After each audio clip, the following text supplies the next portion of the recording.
Hello, everyone, and welcome to DRC Excellence 2026. I am your host, Babette Ebeka, and it is my privilege today to welcome Christian Endundo, who is a civil engineer in the region.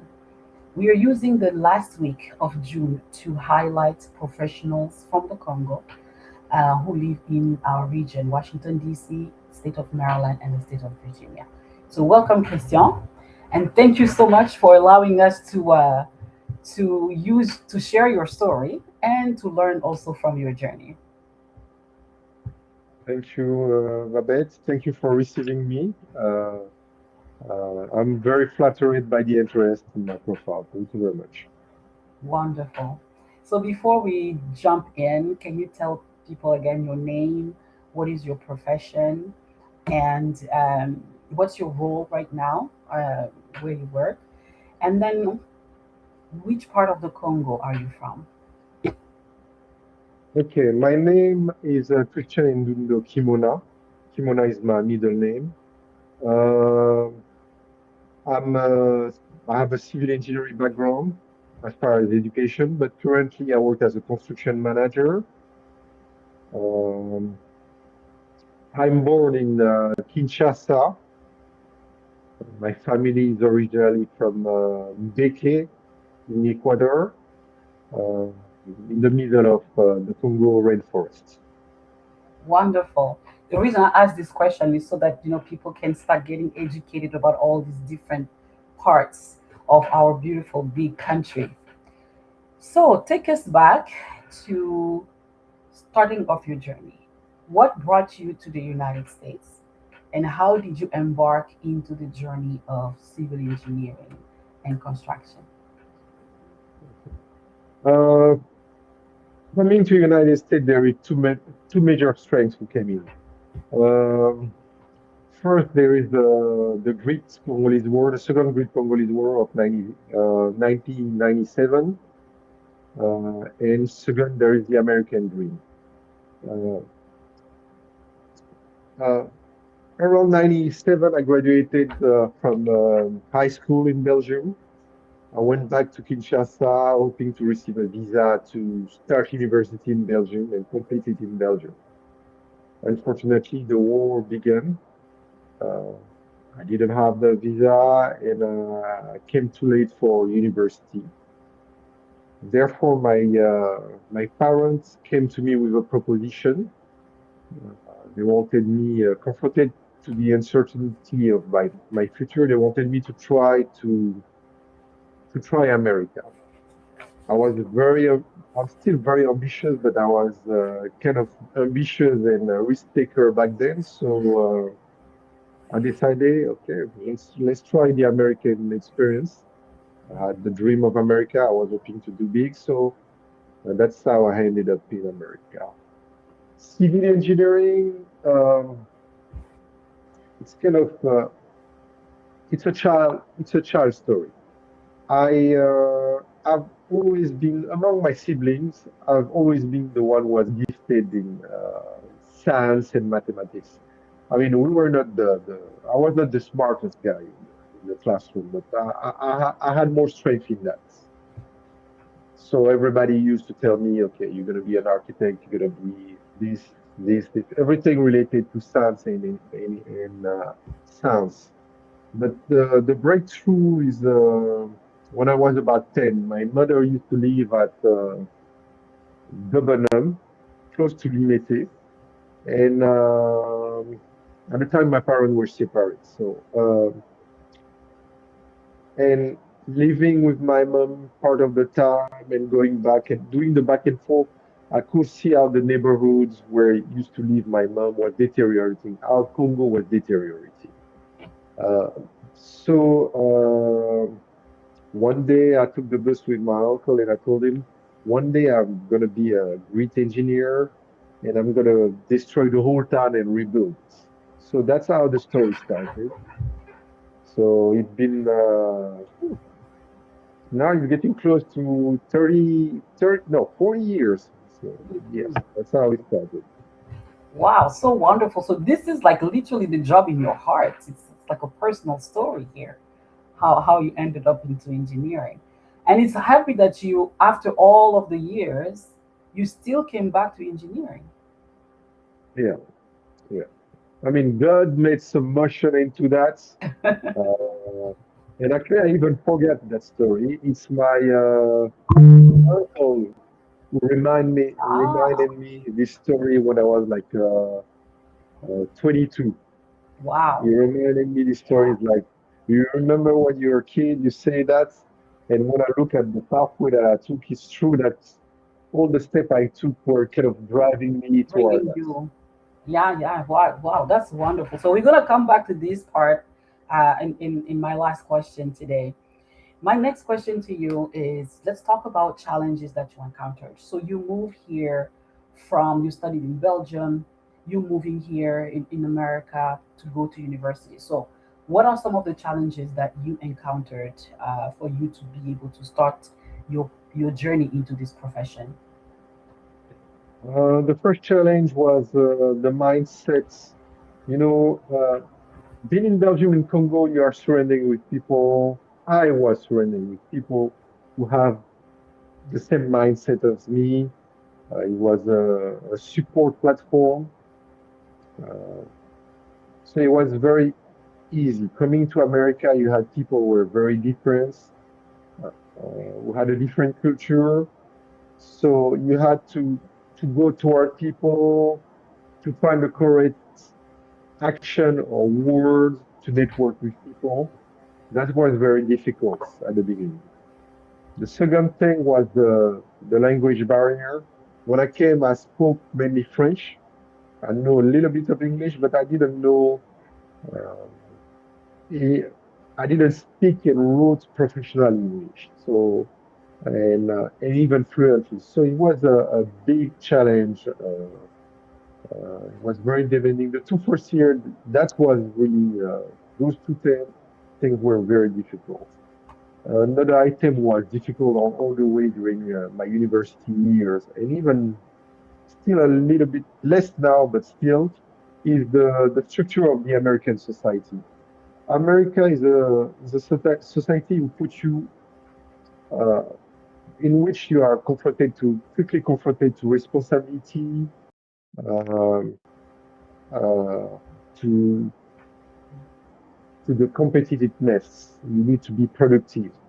So you have financial responsibility very quickly, a lot of bills to pay when you are young.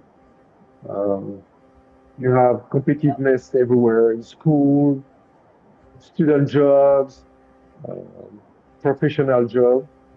Uh, you have to adapt to change. American they migrate following their job. They change house, they change apartment following their job or event to happen. I mean, you can start school. For instance, I started school in Virginia. I ended up in Maryland. Each time I had to change apartment or change housing.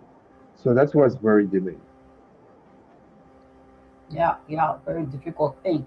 But of course, today, as we can see, you were able to overcome those challenges and still be able to become a civil engineer and even now a construction Yeah. manager. So, what is something in this entire journey as you're growing into your profession? What is an accomplishment that until today, when you think about it, it's something that you feel you can be proud of? Oh, well, it's kind of funny. The biggest accomplishments of my life, and I think that's coming up when you grow up, is to be a father and a husband. Um, at the age where I am, I'm realizing it's very difficult to create a family. It's very difficult to maintain it, and it's more difficult to take care, to provide for that family. So it's to be an adult is that's the basis of success for me. And I see in the surrounding it's very difficult for several people. Um, the second, my second pride is I would say is my profession.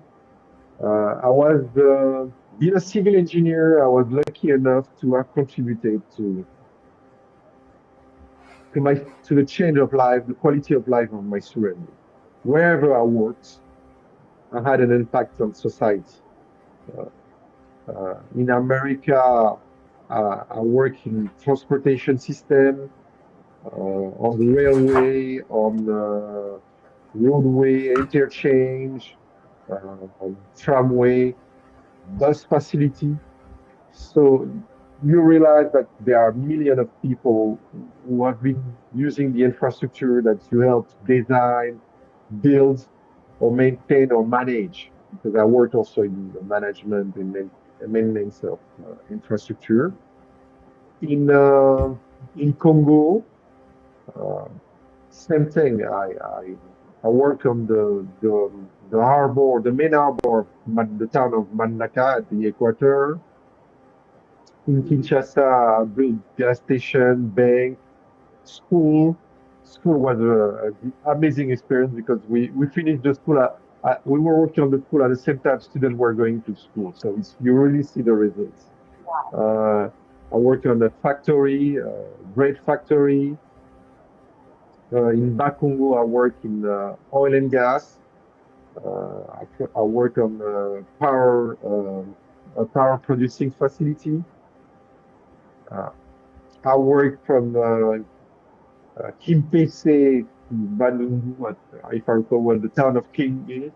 We work on pharmaceutical projects and cement industry projects. I had the blessing. I'm still blessed. I'm working for one of the 10 biggest engineering firm in my field, one of the biggest in the world, 10 biggest in the world. I work for the biggest employer of Congo, the Group Forests. At the time when I was working for them, they were the biggest employer in Congo. Uh, I worked for the sole petroleum extractor in Congo. Uh, at the time, that company was the main contributor to the budget of Congo. They contributed to 10% of the budget of Congo. I had the pleasure in America to work uh, in an organization that help our community. That was also a blessing. Uh, I touched a little bit about politics. I did some business development. So the engineering background helped me to do a lot of things that I'm very impressed when I think about it. Wow, that's really impressive. Let me go back a little bit. So, in the journey, it looks like you did go back to the Congo to work. So, how did that happen? Well, it's I'm kind of a man of my word. So like every student, every Congolese of the diaspora, you thinking I'm gonna go to university, then I'm gonna go home.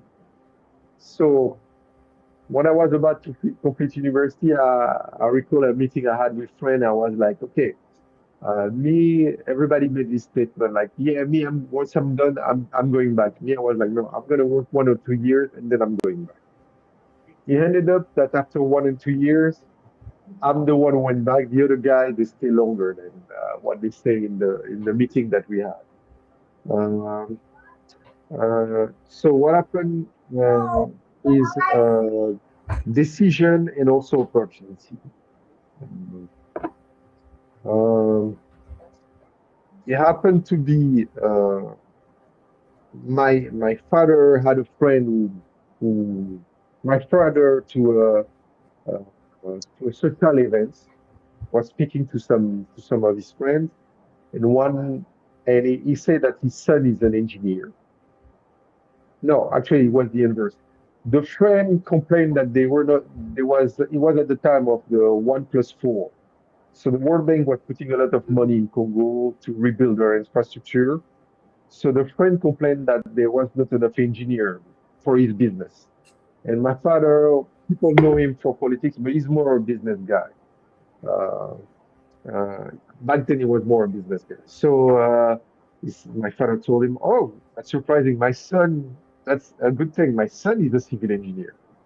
So that's how he started. I had an interview in Canada. I had to rush. I mean, after 2 years, I recall how I told my employer, like, they came to me telling me I was going to have a raise, and I told them, no, I cannot take it because I'm I'm thinking about going to Congo. But I had no offers. They told me, no, no, no, just take it for now. I was young with them, so they told me just take it now for now. But anyway, my father had this conversation on his side, and like a month after, he told me, okay, Christian, you need to go to Canada as quickly as possible. So I went to talk to my boss. I'm like, I have a job interview for Congo. And they're like, okay, when do you need to go? Well, if I can leave tomorrow, I will come back later on, but if I can leave now for the interview, be good. So I think in 2 days I ended up in Canada and I had the job interview. And I told my boss, they were very nice. They made a party, and that's how I ended up in Congo. I was supposed to go in Matadi first, but they sent me to my home region, Mbandaka, Equator, the capital Mbandaka, and that's where I did the Mbandaka Harbor projects for 2.5 years. Uh, like your Mhm. friends told me, Christian, you went strong. Wow. You went from the United States to Mbandaka. In Tumbandaka. That's amazing. I mean, that's first of all the cities that you're mentioning, I know them by name. I only know Kinshasa really. I've not gone anywhere else. So I'm really looking forward to, by God's grace, to start, going around and at least maybe start with all the cities that I'm hearing about in all of our conversations. Now you're a construction manager. Do you think, is there any part of you, your identity as a Congolese man, that influences or brings a plus in the way you lead or in the way you serve others? Well, Congolese, we are very joyful, very, we have a, um, we have an open heart. We kind of authentic. Uh, we also are kind of very ambitious or opportunistic, um, Mhm. and we have some resilience in us. So those are quality as Congolese. I find they're really healthy. People are very believer of like Machiavelli process. I've never been very believer in that. Of course, you cannot be an angel, you know. But I think in the long run, if you are too Machiavellistic, if it is the correct word, door are gonna be closing in front of you. Especially if you are the one who is on the demanding side and you're supposed to grow. You need people to trust you. You need people to see, okay, this guy maybe doesn't have the experience, but at least he's bringing some joy and some inner positive vibe where he's going. And as a Vibe. Congolese, that's what I felt that I brought in the place. Wonderful. So here's the question I want to bring back to you. One of my questions here at the end was, when you think about the future and you think about the DRC, do you still have, what kind of hope do you have for the country that you still carry? And that's what I was thinking about. Would you still go back and think about Matete de Bonhomme, and that you would still think about those kinds of improvement that's still needed in our country? What are some of the dreams you have? Okay, you have to understand. I'm talking about what I'm going to talk about is I spent 10 years in Congo, and now I'm back. I did 10 years. One of the thing I hope is Congo is gonna and the diaspora need to help on that. Congo need to learn uh, to be ambitious and as pragmatic that America. American people talk about the American dream and they only see the end of the road. They don't see the pathway lead to that. If you see the pathway, and that you see it when you go to the museum, when you take time to not go only to the fancy place, you mingle with the American people, you talk with them. You realize everything they have is because they work hard for it, but also they were very pragmatical. They were doing one step at a time, and then eventually they get where they are. So, and that process includes having discipline, planning, and executing whatever you plan it. And that's one thing I need Congo need to develop. For the diaspora, I wish they were the diaspora and the young people uh, in the diaspora. I will talk about them because they're kind of similar to me. I wish they can be more. They need to be less. They need to be more resilient and more optimistic about the land who receive them. I've traveled a lot, and what I realized often the Congolese diaspora is not one of the most well settled diaspora in the world, and often they have a tendency to really get quickly to give up quickly on their second nation where they are living. They lose trust, they lose faith in the institution. But I think there is a lot of, this is my second run in America, and I'm realizing there is a lot of a lot of possibility to learn, a lot of things to do. And if you keep on pushing forward to progress, you're going to bring a lot back in Congo. So I wish my Congolese brother, younger brother, be more pragmatical, more resilient, and also when they go back to Congo, have the strength of character to maintain what they have learned. Because a lot of people come back from the diaspora suddenly when they get in Congo, they hear their elder telling them, here it doesn't work like that, and they forget everything they learned about America. And one of the things that helped me is that I didn't forget what I learned in America. Actually, it was the strength that moved me forward. The dream about Congo is, I live close to Godard Space. I don't know if you know Godard Space Oh, is okay. Yep. one of Yep. the Good. main office of NASA. Uh, I wish one day Congo will have uh, the peace, the wealth, the technology, the expertise to be among those nations who send people in space. Because for me, living where I live is like that's the next frontier. We're not talking about energy production. That's the next step. And actually, you hear it. Elon Musk now is the richest man of the world, more than the richest man of the world, because he went over $1 trillion. It's because of Oh space. my. America is in that. China is in that. Congolese people need to Congolese nation and people and their tribe need to accept the fact to be understand that they need to be able to share wealth and power and responsibility between themselves in order to make the decision to become one of the nation, if not the first African nation to send people in space on their own. So that's kind of the dream. Wonderful. Oh, I love this dream. I join you in that dream. Fantastic. Christian, thank you again so much. One last word. You can tell us, what does excellence mean to you? Excellence means to always move forward, always keep moving forward. Excellence is a goal at the horizon that you're never gonna reach.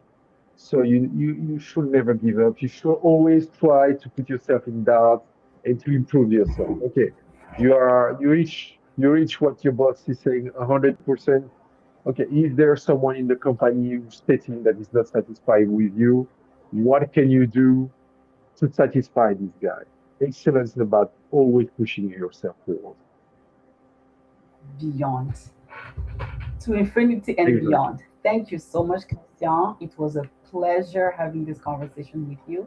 And I am pretty sure that everyone who will be watching will be inspired by your journey. They will see that there is possibility, and they will see that you can do both. You can work here, you can work there, and you can continuously improve and get better. So thank you for being a face for the Congo for us and for showing that DRC shines inside and out. And God bless you so much. God bless you, brother. Thank you for your time. Thank Bye you. bye. Bye bye.